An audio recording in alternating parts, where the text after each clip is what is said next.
How can you wake up, slow down, and resist busyness? That's what we're going to explore today on this replay of the Wise Effort Show. Welcome back. I'm Dr. Diana Hill. I'm a clinical psychologist, and I'm about to go on retreat. I'm heading back to Plum Village, France, which is a monastery developed by Thich Nhat Hanh, and it's becoming a bit of a summer ritual for my family to return there. We bring our two boys, and it's a reset. It's an opportunity to slow down a bit, regroup, remember what's important to us, so that we can come back stronger. So this episode is from last summer when I returned from Plum Village. And as I was preparing this for you, I was listening to it and all the commitments that I've made around not being on my technology on Sundays, right? This is a slippery slide. All these things kind of go down the tubes. And that's why we need to have these resets, these course corrections to bring us back. Retreats are one of those ways in which I reset myself and that I also guide you on every year.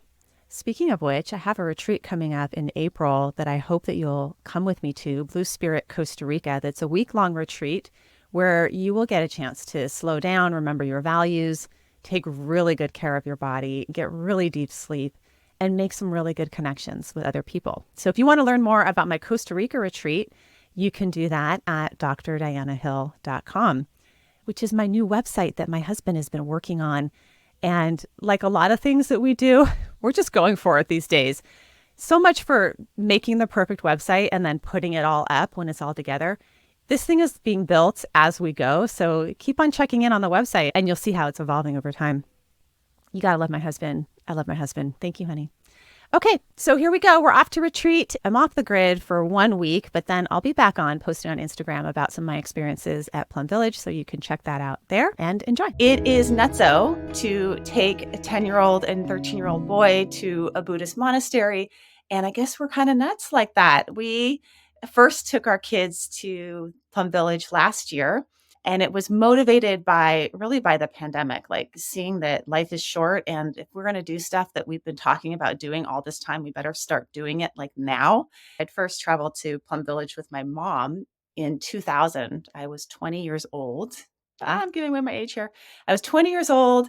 My partner and I were just dating, and my parents had been longtime practitioners of Thich Nhat Hanh's work and had gone there a number of times. And my mom said, let's go. And when you're in your 20s, you do stuff like that. But put a few more decades on me, I'd gotten stuck in my ways and said, oh, this is a place I want to go. This is a place I want to go. We should bring our kids. And it really wasn't until the pandemic that motivated us. But once we went, it became clear to us, this is the medicine that our family needed. I'm going to talk about what that medicine is and how you can take that medicine without going to Plum Village. You don't have to go to France or to a monastery or be a Buddhist to be able to practice some of these processes and skills in your life. In fact, I really see the contemplative teachings that I offer here as secular. So I want to say that first and foremost, even though I'm talking about a Buddhist monastery, the type of engaged Buddhism that Thich Nhat Hanh taught was very much applied to the West, and he really designed it in a way where you don't have to chant in Sanskrit or know Pali or believe in reincarnation to do this stuff. So Plum Village was developed 40 years ago. It's in the south of France, and it sits in the countryside of the Bordeaux region, where it's surrounded by vineyards and sunflower fields. It kind of is the most idealistic setting you can imagine. And it is an operating monastery. And in the summers, they open up their monastery to families to come. And families come from all around the world. We've met people from India and Colombia and England, all over France, Vietnam. It's a very international village, and the monastics are also quite international as well. So there's all these languages being spoken, and they have headphones for people. So the Dharma talks are done in English and Spanish and Italian and Vietnamese, and you can listen to it in your own language. So the first teaching that I wanted to share with you that you can apply right here, right now in your life is the teaching that it's a path, not a pill. Now, I heard this line from Brother Phappu on his podcast. He's the abbot of Plum Village, and he has a great podcast called The Way Out Is In. He said, it's a path, not a pill. And then Shantam Seth also said it on this podcast when I interviewed him. But this concept of being on a path in your life is really refreshing because we are bombarded with pills. We're bombarded with things that are designed to make our pain go away. We're all going to experience anxiety. We're all going to experience low moods. We're all going to experience loss. We're all going to experience conflict in our relationships. And the path is, what do you do when those things show up? The pill is, how do I get rid of those things? And it doesn't really give you a long-term solution, whereas a path does. I'd mentioned that retreats don't get rid of your stuff, actually just have more clarity to see your stuff. And my husband and I actually got in one of the biggest fights that we have gotten into in a long time about midway through the retreat. And it was like one of those blowouts where we went through the first reaction of anger, and then we went into stonewalling, and then we went into I'm right and you're wrong. It was sort of like the worst behavior that I've seen in myself in a long time. But here's what was different. Because we were at Plum Village and because we're engaging in this practice, even while we were fighting, I had a knowing there is a path. I'm just not seeing it right now. I'm just not doing it. But I know that there's a path. There's a path to being an effective communicator in a relationship. There's a path to being more compassionate towards myself. There's a path towards listening deeply to what he's saying and having more a sense of understanding. And we found our way back to that path. That's the good news. When you have paths, whether they're paths for you to follow, like your eating plan, how do you want to eat? And you know for yourself that there's a path. There's certain ways of eating that work for you. There's certain ways of eating that don't work for you. You know when you're off the path, when you know when you're on the path. Not that there's rules, but rather there's knowings, right? There's a path in your relationships, ways you want to be with other people, with your friends, with your partner, with your parents. There's a path of communication, a path of being more direct, a path of boundary setting that you know works for you. And there are spiritual paths that resonate with you, right? These aren't pills, these are paths. So, one of the books that I've been reading this summer, and I actually read it twice because I loved it so much, is Stephen Batchelor, his book, Buddhism Without Beliefs. And in the book, he talks about paths as having these three components to them. He says that a path gives you direction. When you come across a path in the woods, say you were lost and you didn't know where you were going, and you see this clearing, right? You'll have relief. You'll have a sense of, oh, I know that there's a direction that I could follow here that could get me to where I want to go. Direction. I hope that this podcast is a path for you and that we're carving out this path together to give you a direction towards what it means for you to live a well-lived life. So whether it's your psychological principles that you're practicing, or it's your eating principles, or your movement principles, or your spiritual principles, they're a path. They give you relief because there's a direction that you're headed. The second thing that Stephen Batchelor talks about in terms of paths is that they give you freedom to move. So if you think about a path as being a clearing, there's a clearing in the brush or a clearing of rocks or a clearing of the forest. There is space for you to move along that path and flexibly move along that path. And that's something that's really important to me because I've had rigid paths that I've followed. And I imagine that you've been stuck in rigid paths, whether there are rigid belief systems about this is how you should live your life, or even rigidity in your spiritual practice or rigidity in work settings. When you have a clear path, you also have clarity that it doesn't have to look a certain way and that you're figuring it out as you go. There's freedom to move within your path. And we know from psychology research, when you look at something like Deci and Ryan's research on self-determination theory, one of the things that really motivates us as humans is autonomy. So the freedom to move, the freedom to have agency, that this is your choice to take this path. So you can think about that for yourself. Where do you need a little bit more wiggle room, a little more freedom to move in the paths of your life? And then the third aspect that Stephen Batchelor talks about in terms of a path is that they help you feel like you're not alone. So again, imagine you're lost in the forest and you come across a path. Just the fact that you came across a path means that someone else has been there. Someone else has walked in front of you. And you're not alone. There's a community that you are part of. You can think about the different communities of your life that help you with a path. Maybe it's a parenting community that helps you with the path of parenting. Maybe it's a movement community that motivates you to move more. Maybe it's a community of activism that you feel a sense of, wow, someone has been there before me and therefore I'm stronger because of it. They've carved the way. It gives us gratitude to think about the community and the people before us on our paths. And another aspect of it is as you walk the path, you are creating the path for others. The best way to maintain a trail is to walk a trail, right? You're carving it out as you go. And you can think about that in terms of what legacy you're leaving behind in your paths. So these three components of it being a path, not a pill, a component of it giving you direction, of giving freedom to move, and a sense of community are really important when you think about your life and the different domains of your life that are important to you. Do you have a sense of being on a path in those different domains?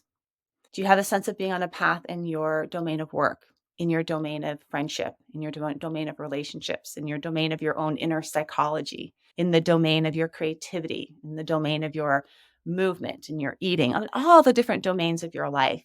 What are your paths that you want to be following that give you direction, that give you flexibility, and that help you feel like you're not alone? So for me, Thich Nhat Hanh and the teachings of Thich Nhat Hanh have been this really long lineage because my parents uh, passed it on to me. And then I kind of made it my own, right? So I don't practice in the same way that my dad practices or that my family practices, but we've made it our own. And then passing it on to our children, encouraging them to make it their own. One of the things that happened when we got there is I was expecting this really lovely, cozy family time like we had last year. But in the teen program at Plum Village, they take the teenagers and they go camp with them completely separate from the other families. I only saw my son like one or two times really briefly during the week that we were on retreat. And it activated this feeling in me of the transition, the sadness of letting go of my son and letting him go off and do his own thing. And then also the joy of that, of seeing that he could do that. He meditated every morning at 7 a.m. on the porch outside of Thich Nhat Hanh's home. So here's my little guy learning how to meditate in one of probably the most spiritually, energetically profound places to learn. But he was off. He was off. And that is impermanence. Everything is changing, and our expectations for things to be the same will create our misery, right? But when you have a path, you know what to do with those feelings that come up for you. When you have a spiritual path or when you have a wellness path, you know what to do when the hardship strikes. A pill doesn't quite solve that problem. Having mental health struggles is not abnormal. And part of having a path is to help you when those mental health struggles inevitably show up in your life. So look for the path, not the pill. The second lesson that I want to share with you from Plum Village is the lesson to wake up and to take a look at what you are waking up to. Literally, what are you waking up to every morning? And figuratively, what is it that you want to wake up to in your life? So I had this incredible opportunity to go into Thich Nhat Hanh's home, his hermitage. It's more of like a hut. It's actually not that far off in size and design as this little office that I podcast from. Brother Vapu and I did an episode for this podcast there. We recorded it at Thich Nhat Hanh's kitchen table, and that will be out next week. I can't wait to share it with you. And in that interview, I'll also on the YouTube channel, I'll share with you images from the space. He didn't want me recording video in the space, but he did let me take pictures. So when you walk into Thich Nhat Hanh's little hut, it's just a 2-room little hut. There's a bedroom and basically a little kitchen area. And the first thing that I noticed was the view. It was an incredible view of big puffy clouds and rolling hills and the green French countryside. Everything looks green compared to summer in California. And part of the reason why that view popped was because inside all the hues were brown. It's a very simple space. There was a simple platform bed, single bed. There was a coat hanger with Thich Nhat Hanh's coat and his brown robes. His 3 pairs of shoes were lined up next to a bookshelf, 2 pairs of sandals and 1 pair of clogs. These are shoes that I remember seeing him walking in, and I've seen pictures of him walking in. So it was pretty phenomenal to see those shoes in his space. And then his little bookshelf, which was made of blocks and, pieces of wood. And in the bookshelf, it had dictionaries, a lot of books that were written in Vietnamese, so I didn't understand what the titles were. And then it had The Life of Pooh, The Life of Winnie the Pooh on his bookshelf, this little child that's in him. And one of the things that Brother Phaphu said to me when I entered that space and commented on the view was, this is what Ty said was his television, looking out at this view. I imagined what it would have been like to wake up in this room in the morning, to have this combination of living so simply and so close to the earth and really only using what you need, to the degree that the outdoor vibrancy of the world just pops. And for many of us, what we are waking up to is not the vibrancy of life that's here. We're waking up to the overstimulation of our phones, of our thoughts, of our spaces, so that we don't actually see what's right before our eyes. So consider that for yourself. When you wake up in the morning, what are you waking up to? Are you waking up to a cluttered space? Are you waking up to your phone? Are you waking up to your own cluttered mind?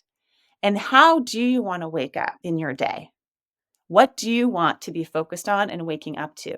And creating a space, creating a wake up, this time in the morning and actually the time in the evening are very important times. Alyssa Epple had talked to me about this in a personal conversation about how she's doing more research and interested in the morning time and the evening time, because those are particularly malleable times to work on our nervous system and our stress system.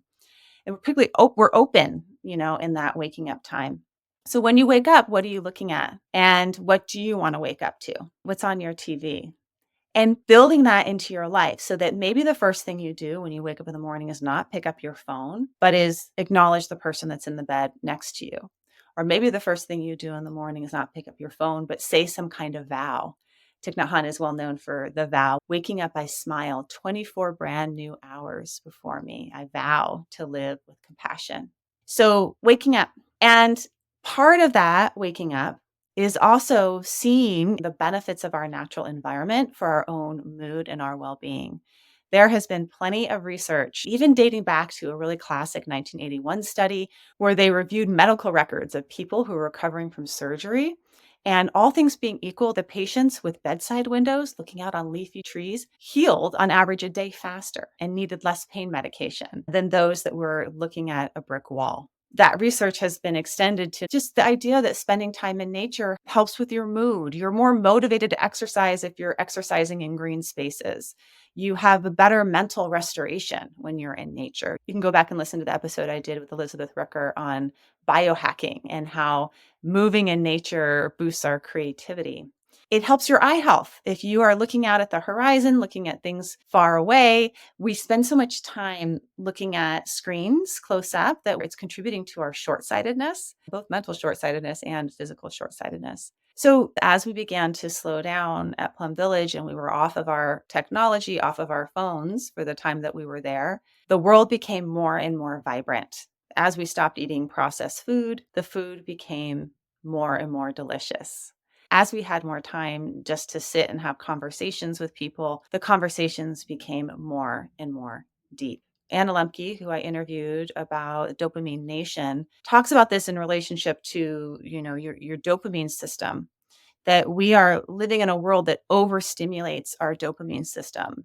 Everything from highly palatable foods to fast moving images and technology to the drugs that we use boost up, give a spike in our dopamine, which actually causes it to drop down lower to a lower point. And one of the things that she recommends is doing a dopamine detox, removing the things that are overstimulating your dopamine system. So you can do that at home. You could take a break, take a week off, take a day off, take a chunk of time off from technology. One of the things that I'm really returning back with is a commitment to have a day off of technology, Sundays, where I'm just spending my time with my family in the world. It's like a little mini lazy day, which is what they call it in Plum Village, a day to reset my dopamine. So you could try that as well. One, what are you waking up to? Can you wake up to something that's more meaningful and that's more what you want to feed your mind first thing? And two, How can you dial down the stimulation in the world around you so that you actually experience the incredible brilliance and wonder and the beauty that is already here? Look out your window. You'll see it. The third lesson from Plum Village that I want you to apply in your life is the lesson of rethinking your motivation. So there's many different meditative practices that you do on retreat at Plum Village. We do walking meditation every day, which is a slow walk through the countryside together. We do sitting meditation at 6 in the morning and sometimes in the evening. We do eating meditation, which is for the first part of the meal, you eat in silence. We read the five contemplations, which I'll put a link to in the show notes. It's actually something that we read in our home before we eat a meal together, where we contemplate where the food came from. We have gratitude for the food and commit to eating in a way that has the least impact on climate change as possible. And then part of eating meditation is to chew your food 30 times. It's kind of hard to do that with tofu, but carrots, you can do it. And just know, be aware as you're chewing your food, maybe naming your food as you put it in your mouth. This is a piece of broccoli. And then acknowledging and feeling gratitude for where your food came from. So tracing your food back to who cooked it, who farmed it, and even tracing it back to the sun and the water and the soil that it was grown in.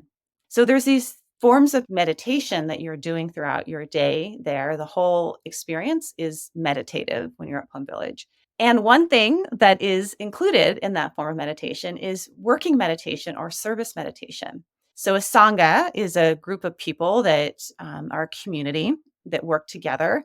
And part of being in the sangha or the community of the monastery is to contribute to the work of the monastery. There's many different jobs you can get assigned. You can get assigned gardening service or chopping vegetables, sanitizing dishes, setting up the meditation hall. And this year, when I arrived, I was getting in line to go register for a service meditation. I ran into a friend of mine that I met last year, and she said, "Come do the toilets with me. It's the best." I was like, "You've got to be nuts." That was like the one thing that was an absolute no for me last year. I don't want to clean a public toilet. Like anything I could do to avoid cleaning a public toilet. And because she said that, I took it on as a, you know what, beginner's mind. I got to open to what's the lesson for me here at Plum Village and take it on. So, that being said, my service meditation was toilet cleaning. It was probably the highlight of the whole retreat for me. Part of it was that my toilet cleaning group were a group of people who were willing to clean toilets. So you can imagine who this attracts. It's like super willing, open people that are here to be of service. And our volunteer started the service meditation with all of us singing a song together. So we'd always begin with actually more than one song. We'd sing a few songs. For those of us who were ready to get this job done with, it was like, oh my gosh, in the beginning, can we just get through the song so I can go clean the toilet and get it over with? And by the end, I started realizing, oh, it's a meditation. You're not supposed to work on getting to the end of it. You're supposed to be in it. That's why we're singing the songs. But an important part of that is that she also encouraged us to take a look at what is our motivation, our intention in cleaning the toilets. And after we had some reflection on that, she asked us to go around as the group and share. Some people said things, I'm here because I actually don't clean my own toilet at home and I want to get a better idea of how to clean a toilet. Another person said, I'm here to clean toilets because it feels like I'm giving something really special back to this group. I'm doing something that I know that everybody wants to have a clean toilet and it'll feel good when they get one. And I want to give that to this group that gives me so much. For me, I got really connected for whatever reason to all the people that have cleaned my toilet that I have not acknowledged or even recognized in my life. So going through airports, people cleaning my toilet for me so that I could go into an airport and have a clean toilet, right? The school that my kid goes to, there's somebody that is cleaning the toilet, cleaning the bathroom so that these kids can have a sanitary bathroom. And let me tell you, after having cleaned toilets for 300 families for a week, kids are not the cleanest in the bathroom. But here's the thing. When you connect to intention and motivation, you're connecting to your values. So we know from psychology research that intention and values changes our behavior.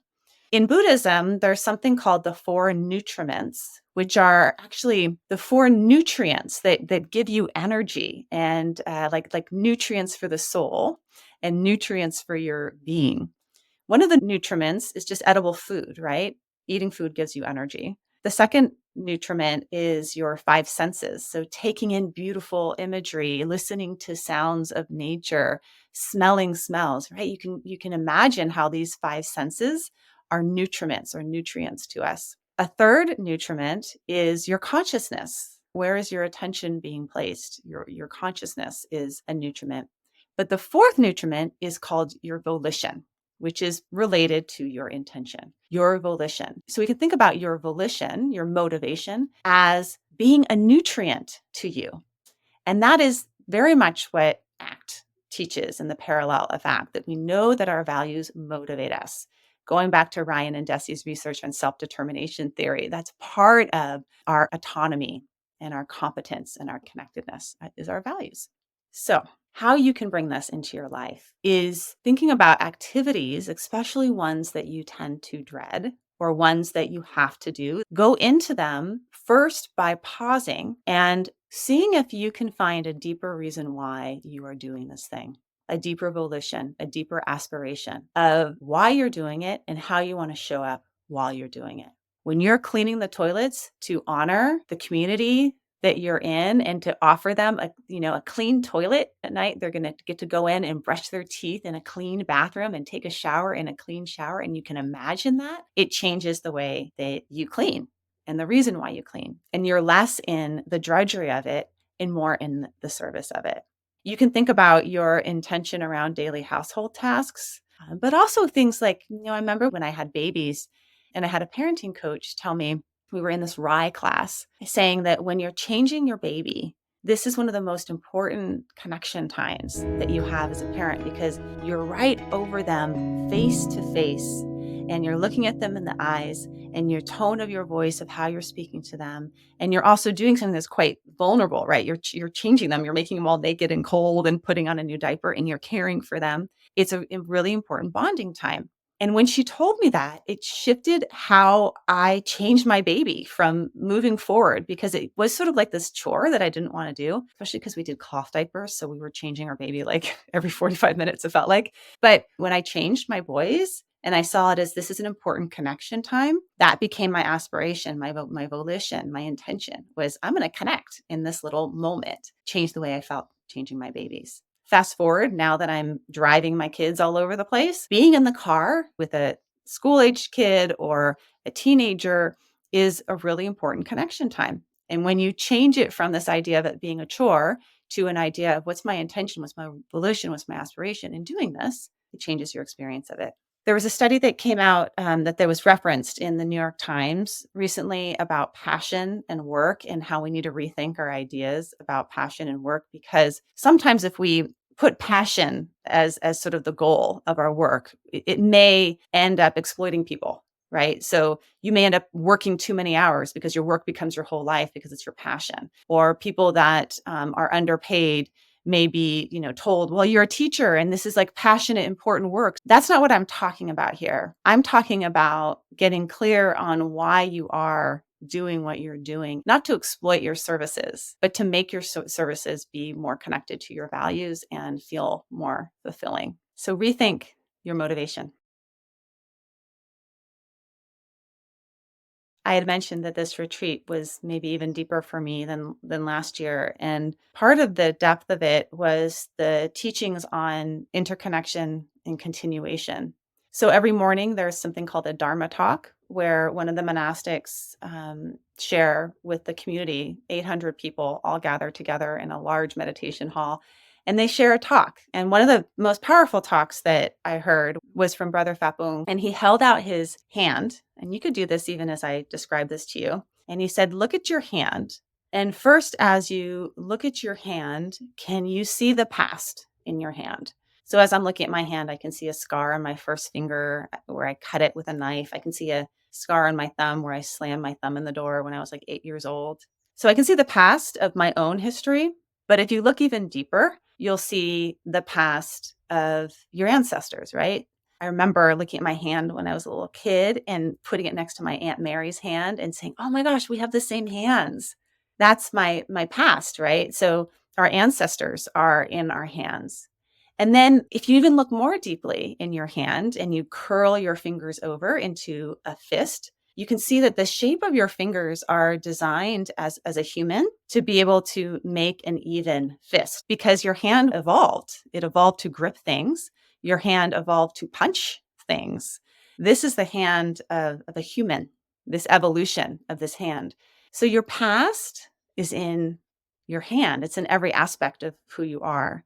Just as you hold within your body your past, your traumas, your losses are all stored within your nervous system and stored within your brain. And so are your ancestors. Psychological science shows this to be true. We know epigenetics. We know that how your mother ate and the stressors that your mother, your biological mother, had during her pregnancy impacts your own biology and well-being in the here and now. We know that trauma is passed on generation through epigenetics, through the changing of our DNA. So Brother Fapung had us look at our hand and say, I want you to see that the past is right here in the present. And then he also said, I want you to see that in the present, in this hand, you also hold your future. You create your future. And what I interpreted by that is what you do with your hand right now, as simple as reaching in the drawer and putting sunscreen on your body, is going to create your future 10 years down the road. What you do with your hand right now, the plastic that you may purchase, is creating the future for our planet. So here we are in the present moment. We hold the past and we hold the future in our very hand in the present moment. And you can heal both in the present. You don't have to go back to the past to heal your past. You actually heal your past by the actions that you take right here and right now, whether those are practices of self-compassion, forgiveness, understanding, being loving. And the same is true for healing the future, the actions that you take in the here and now. We can't erase things. We can't erase the bad stuff, but we can change it and we can transform it. So that's a very important teaching for me. And it was helpful when I got in that fight with my husband, right? This is the same type of fight that we've been in a million times over. I have the power right now in the present and a path to take that could change that. And coming back home, all the old patterns, all the old stuff that I was able to change at Plum Village were waiting for me to walk back into, right? It's all there, all the patterning, all the bad habits, all the things that aren't working for me, which usually have to do with being overly busy and overscheduled, are there. And in the present moment, I get to change that. And there's a path. You can change it right now. So think about that for yourself. The next teaching I want to share with you from Plum Village that I've talked about so much on this podcast. You already know it. You already live and breathe it. And we need to be reminded of it over and over again, is the teaching of our interbeing, our interconnectedness. And that teaching is closely related to the teaching of emptiness in Buddhism, or no self. And emptiness is not, or no self is not that you are empty. It's actually you are empty of an independent self. That within you, just as I talked about with our hand, within you are parts of you that aren't you. To concretize this, I mentioned that every day we did mindful meditation, mindful walking meditation at Plum Village, and 800 people in a line, and you're somewhere in that line walking behind someone. And initially on the first few days of that walking meditation, I had my tendency to try and get ahead of the person that was in front of me. It just was automatic. It wasn't purposeful. It was just automatic, like kind of like wanting to pass people. And then I realized somewhere along the road of walking, what am I trying to get to? We're doing a walking meditation. And I also realized that no matter if I, got in front of somebody, it was inevitable at some point in the walking meditation, someone further in front of me would stop. They had to tie their shoe, or they stopped to look at the view, or maybe someone stopped to pick a plum. It is called Plum Village because it is covered in plum trees and blackberries, and there is more fruit than you can ever imagine in this amazing place. So someone would pick a plum and eat a plum, right? And it would stop all the 700 people behind that person. What are we trying to get to? But also, we are so interconnected with each other. We were one big organism. We were one big river of people. Last year when we went to Plum Village, we had the opportunity to spread some of Thich Nhat Hanh's ashes around Plum Village as part of a continuation ceremony for him. And our mindful walk, one of our mindful walks this year, led us back to the place where I had spread his ashes. And I went back to that same spot and stood there recognizing that he's now in the leaves, literally in the leaves of the tree where I had placed them on the ground. He's literally in the plum fruits that the kids are eating, that last year they had put the ashes on the ground as nutrients that the tree took up. And now it's transformed.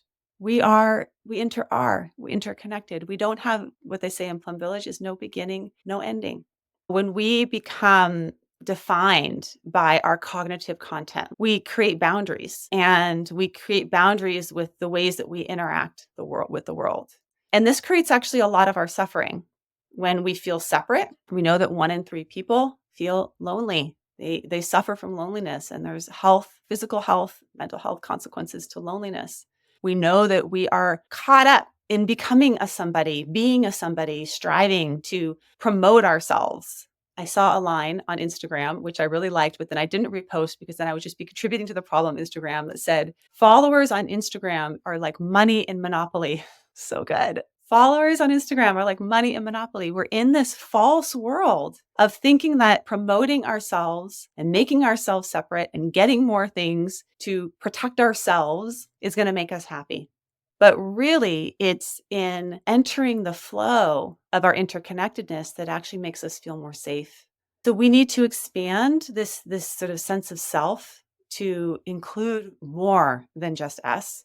We need to look at not only our values from this personal stance, this personal self, but looking also at our values as part of a group, our extended self. And when we extend ourself, this tends to lead us towards more pro-social action.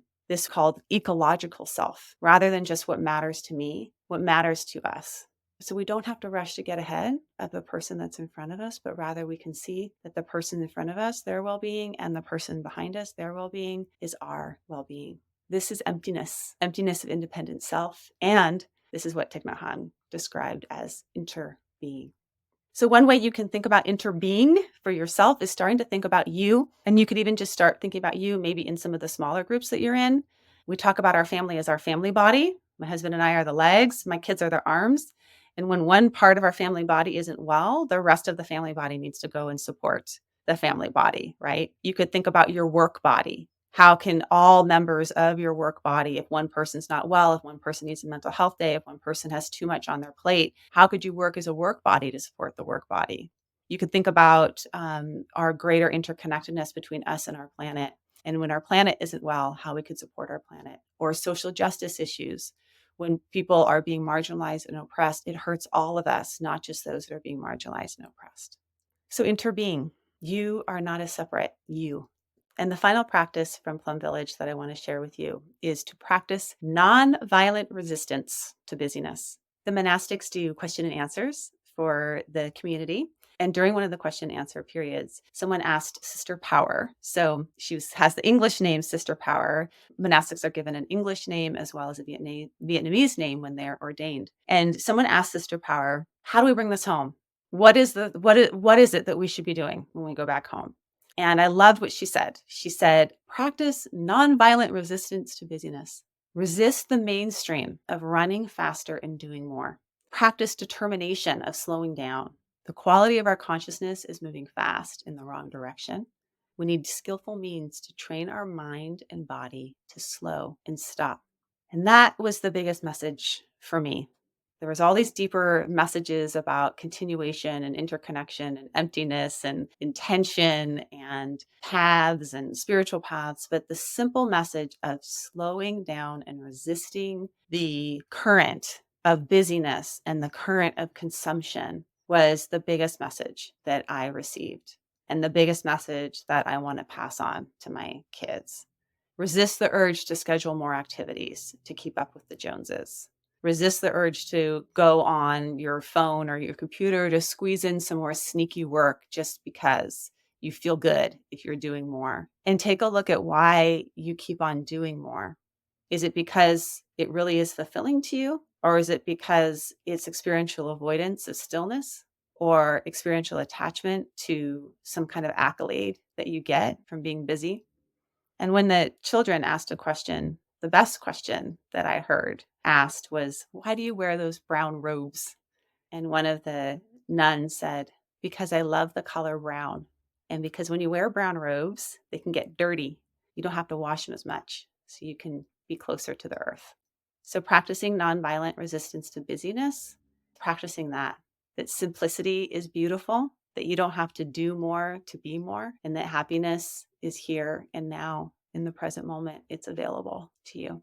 So thanks for listening to this episode of Your Life in Process. I hope you found it helpful and that my musings made sense somewhere along the way. Just to boil them down. Number 1, look for the path, not the pill. Number 2, wake up. What's outside your window? What's right here and right now? Enjoy it. Number 3, rethink your motivation, your intention, your aspiration behind what you're doing. Number 4, you can heal the past and care for the future in the present moment. Number 5, we enter our. Your well-being is my well-being. That's why I do this. And my well-being is your well-being. And number 6, practice nonviolent resistance to busyness. What does that look like for you today? Come take an adult nap with me at 2 p.m. That's what I am down for these days. Lying down for like 20 minutes at 2 o'clock changes your whole afternoon. Or doing a little gentle yoga practice midday, or just taking a walk without your phone, or just sit down and have a conversation with somebody. Practice nonviolent resistance to being busy. You'll see lots of pictures of my time at Plum Village on my Instagram, and stay tuned for next week when I talk to Brother Papu, who can say all of this much more eloquently than I just did. And thank you for listening. Thank you so much for listening to this episode of the Wise Effort Podcast. Wise Effort is about you taking your energy and putting it in the places that matter most to you. And when you do so, you'll get to savor the good of your life along the way. If you would like to become a member of the Wise Effort Podcast, go to wiseeffort.com. And if you like this episode and think it would be helpful to somebody, please leave a review over at Podchaser or call me at 805-457-2776. I would like to thank my team, my partner in all things, including the producer of this podcast, Craig, Ashley Hyatt, the podcast manager, and thank you to Ben Gold at Bell & Branch for our music. This podcast is for informational and entertainment purposes only, and it's not meant to be a substitute for mental health treatments.